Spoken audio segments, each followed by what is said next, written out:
आचार्य के ही निर्देशन से 5 प्रतिभा स्थलियाँ चल रही हैं और प्रतिभा स्थलियों में हजारों बच्चे हैं, छात्राएं।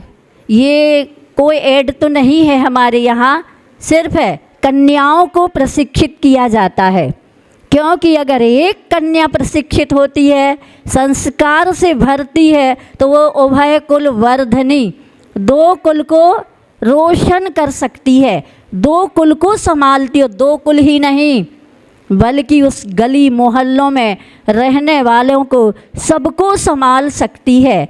इसलिए आचार्य जी का कहना है, क्या कहना है, मैं उस उदाहरण से बताना चाहती हूँ कि आचार्य ने जब भारत की नब्ज पकड़ी और भारत की बीमारी समझ ली, क्योंकि भारत में जब से अंग्रेज़ों ने भारत को गुलाम बनाया, हमारे गुरुकुल पद्धति को नष्ट किया, हमारे धर्म को नष्ट किया, हमारे भारतीयता को नष्ट किया, तो हमारे भारत के कई अनेक क्रांतिकारियों ने और महान पुरुषों ने भारत को स्वतंत्रता आज़ादी दिलवाने का भरसक प्रयत्न किया।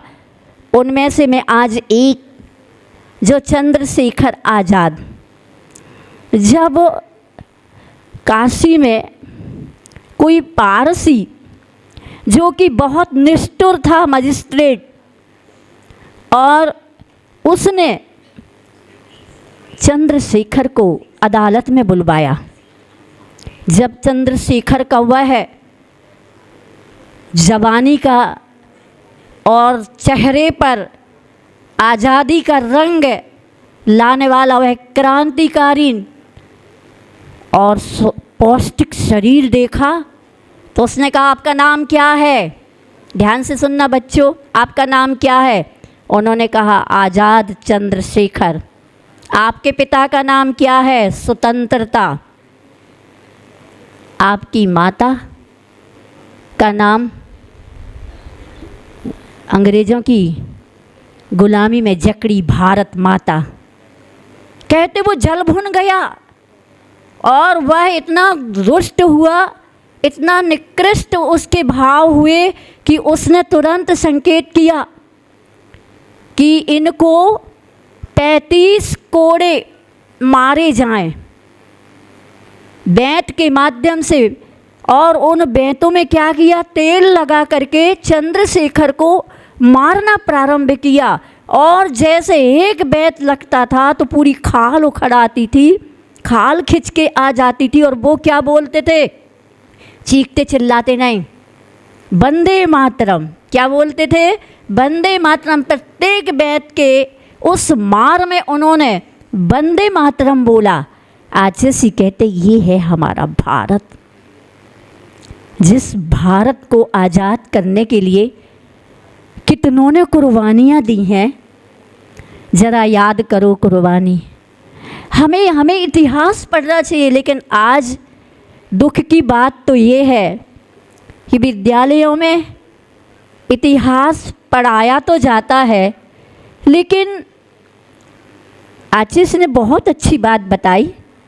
और इसमें तो होगा ही, क्योंकि यहाँ के प्रिंसिपल प्राचार्य जी आचार्य जी के दर्शन किए और आचार्य ने निश्चित है विद्यालय होने के नाते कुछ सजेस्ट भी किया होगा। क्या कहा आचार्य जी ने कि हमें अपने विद्यालय में सब कुछ पढ़ाने का उद्देश्य, जैसे गणित की दृष्टि से देखा जाए तो न्यून कोण, अधिक कोण, समकोण, षटकोण, त्रिकोण सब पढ़ाया जाता है। लेकिन गुरुकुल पद्धति में जो सर्वोपयोगी जीवन का दृष्टिकोण है वो भी पढ़ाया जाता है। क्या दृष्टिकोण पढ़ाया जाता है? क्यों बच्चों नहीं पढ़ाया जाता? अभी बच्चे छोटे छोटे हैं, इन बड़े बच्चों से जानना चाहते, पढ़ाया जाता दृष्टिकोण। पढ़ाई का उद्देश्य क्या है? दृष्टिकोण पढ़ाया जाता है। और एक ऐसा भी बताया जाता है ना, विद्या का अर्थ जो मोक्ष दिलाए। हमारा विद्यालय का अर्थ है सा विद्या एक युक्त है। हाँ, विद्या जो मोक्ष दिलाती है। सा विद्या अविद्या मुक्ति, जो अविद्या अर्थात अज्ञान से हमें मुक्त करा दे और मोक्ष दिला दे। बहुत अच्छा उत्तर, इसके लिए आप लोग सभी तालियां बजा करके उसके सम्मान में। तो परम पूज्य आचार्य भगवंत ने कहा है आज बहुत आवश्यकता है, क्योंकि शिक्षा ही एक ऐसी देश की मजबूत रीढ़ है। क्या है? देश की मजबूत रीढ़ है। अगर शिक्षा संस्कार युक्त मिलेगी तो देश में कोई महात्मा गांधी के रूप में, तो कोई भगत सिंह के रूप में, तो कोई आज़ाद चंद्रशेखर के रूप में, तो कोई राम के रूप में, तो कोई हनुमान के रूप में, तो कोई श्री कृष्ण के रूप में, और इन बेटियों में कोई सीता के रूप में, कोई अहिल्याबाई के रूप में, तो कोई 9 दुर्गा देवियों के रूप में इनके अंदर क्या उभरेगा है? क्यों? आजकल जिन्होंने भारत को लूटा, भारत को बर्बाद किया, भारत की समृद्धशालीता को नष्ट किया, वो आताताई लोगों के रूप में उभरोगे क्या?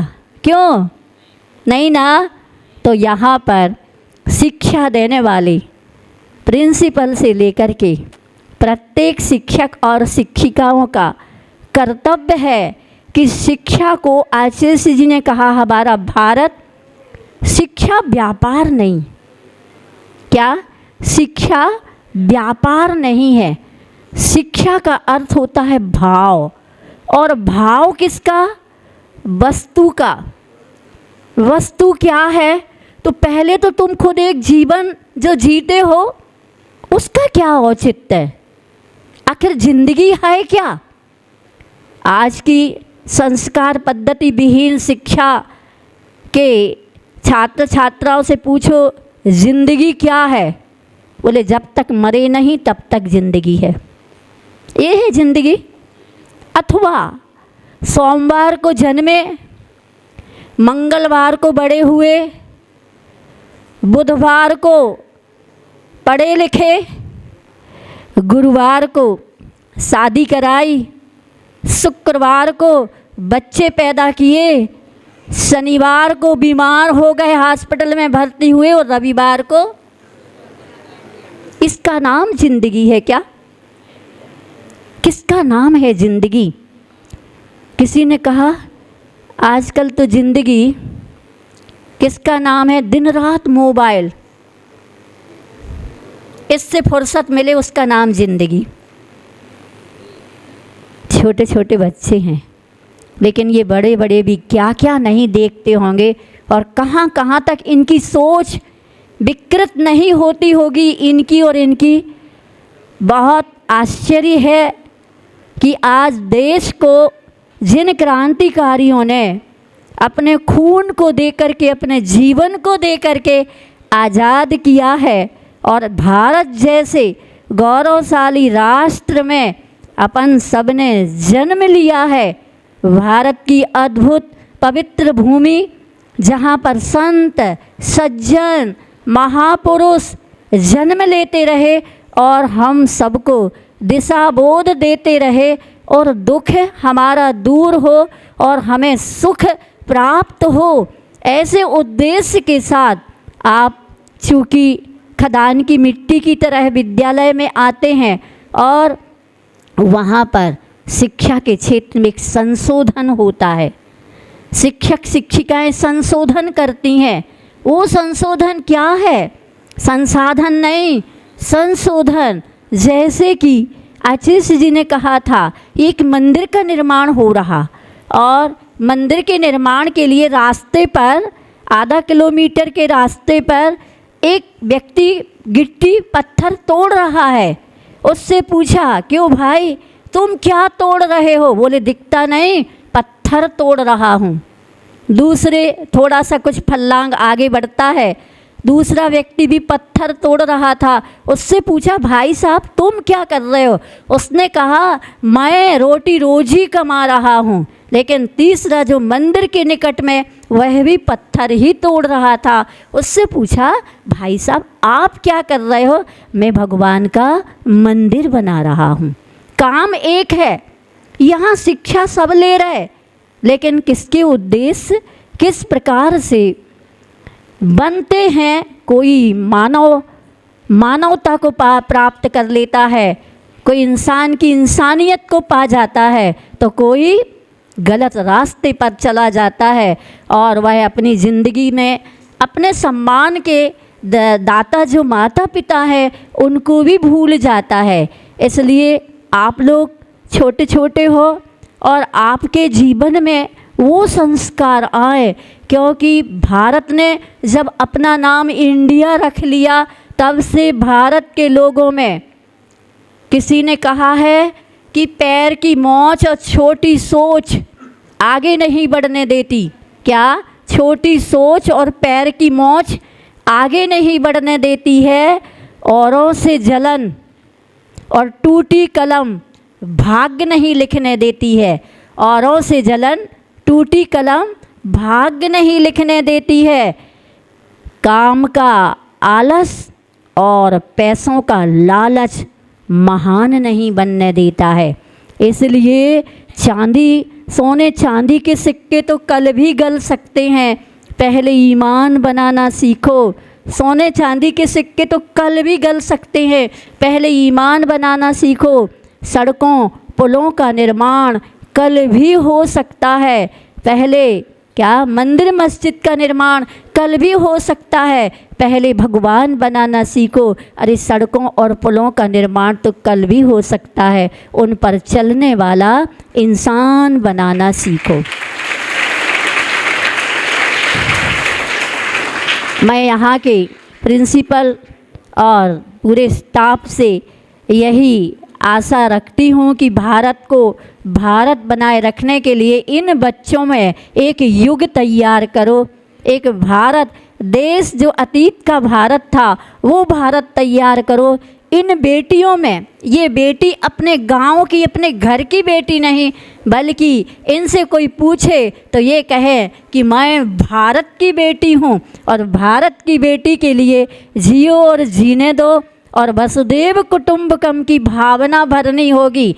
बल्कि ये कलयुग है और कहते हैं कि सतयुग वो था, पूरा विश्व मेरा अपना है। क्या? पूरा विश्व मेरा अपना है और मैं पूरे विश्व का हूँ। और उसके बाद कौन सा युग आया? सतयुग के बाद द्वापर की त्रेता युग आया। तब कहते हमारा देश अपना मेरा है। फिर उसके उपरांत द्वापर युग आया तो क्या कहा?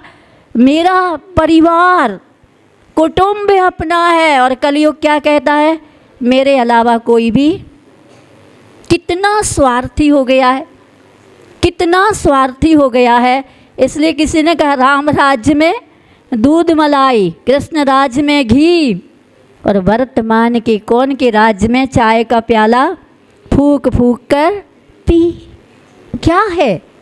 कितना परिवर्तन हो गया है, कितना बदल गया है। परंतु आचार्य जी कहते हैं हमारे भारत के सिद्धांत आज भी अगर हम चाहें तो यहाँ पर, क्योंकि इंग्लिश में प्राचार्य को प्रिंसिपल कहते हैं और प्रिंसिपल सिद्धांत भी भाव को लिए रहता, सिद्धांत भी उनको प्रिंसिपल अर्थात सिद्धांत भी होता है। तो हम चाहेंगे, ये आचार्य जी की भावनाएं थी कि इनमें ही आप कोई ऐसा कर्णधार तैयार हो जाए, तो ये आपके लिए प्रयास करना पड़ेंगे। क्योंकि जो अपने जीवन को तामसिक भोजन से, तामसिक सोच का बनाएगा, सात्विक प्रवृत्ति का नहीं बनाएगा, तो वो दूसरे का हित कर ही नहीं सकता है। जिनके पास घमंड है, अभिमान है, जिनके पास अहंकार है, वो कभी किसी को सेवा का अवसर दे ही नहीं सकता है। इसलिए एक अच्छे नेतृत्व करने वाला, एक अच्छे समाज का कर्णधार एक अच्छे परिवार का, वह जो परिवार को मकान से घर में बदल दे। क्या? परिवार को मकान से घर में बदल दे। मकान चार दीवारी खड़ी कर देने का नाम है, और घर जिसमें एकता, प्रेम और वात्सल्य का पाठ नहीं, बल्कि ये प्रवाह सबके भीतर प्रवाहित होता रहे, उसका नाम है घर। आज देख लीजिए, आपका घर घर रहा कि होटल हो गया है, या रेस्ट हाउस हो गया है, रेस्टोरेंट हो गया है, या मकान हो गया है। क्योंकि घर में कम से कम प्राणी हो गए, दो, हम दो और हमारे दो नहीं, अब तो हमारा एक। आगे तो और विज्ञान के युग में बढ़ते जाओ, हम दो तो हैं और हमारा एक भी नहीं। आज की बड़ी बड़ी कंपनियां कहती पैकेज तगड़ा मिलेगा, लेकिन बच्चे पैदा नहीं करना। अब आप सोचिए भारत की क्या दुर्दशा होगी।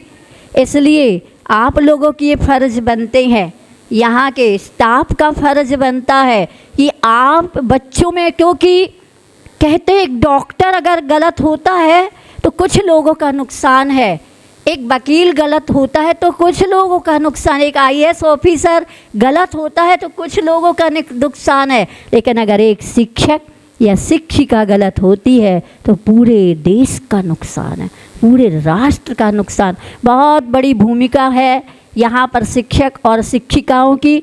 इस भूमिका में, इस अहम भूमिका में वह देश की अस्मिता, समाज की अस्मिता और राष्ट्र की अस्मिता को बनाए रखने के लिए इनमें से किसी को भगत सिंह के रूप में भी पैदा करो। वो भगत सिंह जेल में, कारागृह में है, और कारागृह में होने के बाद उनको अंग्रेज़ों ने क्या कह दिया, रात्रि को समाचार दिया कि कल सुबह आपको फांसी के फंदे पर चढ़ा दिया जाएगा। और सुबह उन्होंने फांसी के फंदे पर लटकाने की पूरी भूमिका बन गई। अंतिम बात पूछी गई कि आपकी अंतिम चाह क्या है, तब मालूम उन्होंने क्या कहा, अगर आप में जरा सी भी इंसानियत हो, और इंसानियत होने के नाते अगर आप इंसान हैं, तो बस मेरे चेहरे पर वो काला कपड़ा मत डालना, मेरा चेहरा ढकना नहीं, ताकि मैं अपनी वंदे मातरम भारत माता की खुली आँखों से फांसी के फंदे पर झूल सकूं। क्या थे वो लोग? आ रही बात समझ में कि नहीं? आज हम अपनों का कितनी जल्दी साथ छोड़ देते हैं। इसलिए किसी ने कहा है कि प्लाट तो बहुत बड़ा होता है, लेकिन उस पर बंगला उतना बड़ा नहीं होता है, उससे छोटा होता है। तो उसका दरवाज़ा और उससे छोटा होता है, उस पर ताला और छोटा होता, लेकिन चाबी और छोटी होती, लेकिन उस चाबी का पूरे बंगले पर अधिकार रहता है। बस इसी प्रकार की स्थिति की मन स्वतंत्रता और स्वच्छंदता, ये पूरी मनः स्थिति पर निर्भर है। कहते हैं कि दुनिया में 1% लोग धन से दुखी हैं, लेकिन 99% लोग ना समझ के कारण दुखित हैं। इसलिए मैं, चूँकि समय हो 3:45 बज रहा है और बच्चों की छुट्टी का भी समय होगा ना, बच्चे छुट्टी तो होना ही है, लेकिन बस एक छोटी सी बात कहूँगी कि बच्चों को ये विद्यालय लगा हुआ था और गुरुजी ने ब्लैक बोर्ड पर कुछ अंक लिखा और बच्चों से कहा, बच्चों भाग दो। बच्चों ने उठाया बस्ता और भाग दिया। क्यों? जल्दी छुट्टी हो और आप ऐसा ही तो नहीं सोचते हो? नहीं, अपने भाग जीवन में अगर ज्ञान प्राप्त हुआ है तो हमें भाग देना है। किसका भाग देना है? बुराइयों को हटाना है और अच्छाइयों को बढ़ाना है। एक बात। दूसरी बात, आप क्रिकेट खेल देखते हो, उसमें 2 चीज़ मुख्य होती हैं। क्या?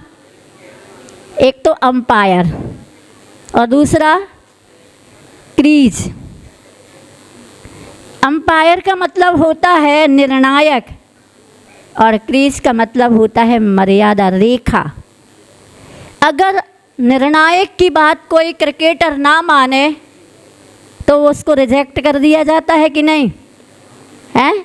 कर दिया जाता है। और अगर कोई रेखा का उल्लंघन कर जाए तो वह खेल से बाहर हो जाता है। बस ऐसा ही ज़िंदगी के खेल में दो ही चीज़ होना चाहिए। अगर विद्यालय में पढ़ते हो तो आपके शिक्षक और शिक्षिकाएं आपकी एम्पायर हैं, और आपके जीवन में वो जो कहते हैं कि अपने को गलत नहीं करना है, गलत नहीं सीखना, सप्त व्यसन ड्रिंक इत्यादि नहीं करना, हमें मांस इत्यादि नहीं खाना चाहिए, हमें किसी को सताना नहीं चाहिए, इस मर्यादा का उल्लंघन करोगे तो आप ज़िंदगी के खेल से हार जाओगे।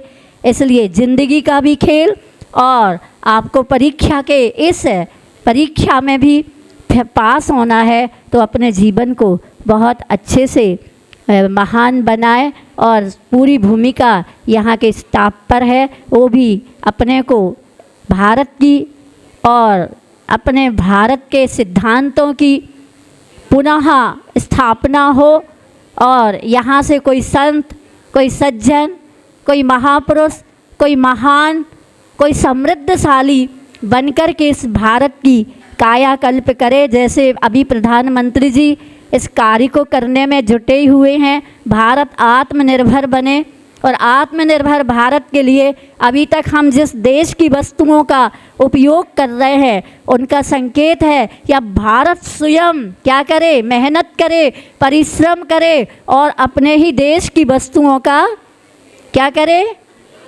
तो फिर विदेश की वस्तुएं अच्छी लगती ना अच्छी। ये मोबाइल ये सब किस देश के हैं? अपने देश की नहीं है। इसलिए हम आपको कहना चाहेंगे, ये छोटे छोटे ये चिंगारी बन सकती हैं, ये आग बन सकते हैं। और चिंगारी आग के नाते हम ये कहना चाहते हैं, तुम में वो ताकत है, तुम में वो संकल्प लेने की सामर्थ्य है।